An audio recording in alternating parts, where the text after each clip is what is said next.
Salut tout le monde, c'est JP57550, c'est ma première review, alors soyez indulgents. Donc pour la première review, j'ai décidé de vous présenter un peu le Tetra Boy de la série Jetman. Donc voilà le robot, et j'ai eu un peu de mal à l'avoir, j'avoue, mais grâce à un ami j'ai réussi à le trouver. Donc avec le robot, dans la boîte il y a ceci, une poignée qui permet de mettre en fait le robot dessus quand il est en mode canon, comme le montre la superbe notice en japonais où je ne comprends pas un traître mot. Donc ici, donc ça s'emboîte, puis après on peut s'en servir comme canon.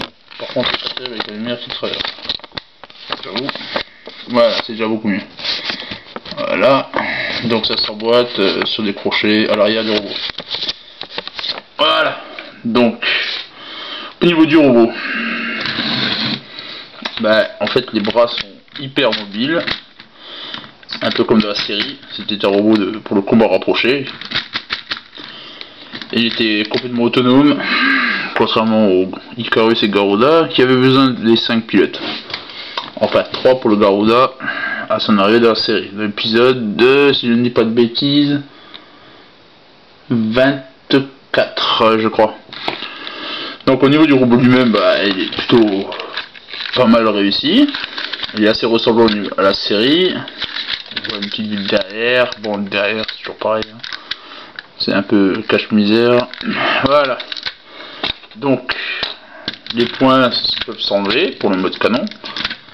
Au niveau des bras, comme je dis, on peut les tourner dans tous les sens, hein, contrairement à d'autres robots où on ne peut que par exemple derrière que les bouger dans ce sens là, et pas de côté. Voilà, donc ça, pour la petite parenthèse, c'est fait. Ensuite, donc pour le mode canon, on retire les points comme ceci. Je crois que j'ai mis les bras à l'envers, c'est bizarre. Ouais. Donc ensuite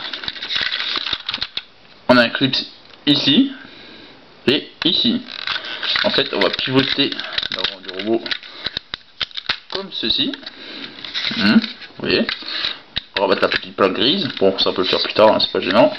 Ensuite, on va lui ouvrir le dos comme ceci pour accéder à ceci. Le système de rabattement des bras pour le mode canon. Donc, on relève le bras comme ceci et l'autre bras comme ceci. Ensuite, on ferme bien le dos. Ensuite, on rabat les deux crochets en dessous qui permettent de fixer le robot sur l'épaule du Garuda ou du Icarus, comme montré sur la notice, mais je vous montrerai de la review du Icarus et du Garuda. Donc pour revenir au mode canon, ensuite on prend les jambes, on appuie sur le bas des jambes, ce qui fait légèrement ressortir le bout des canons comme ceci.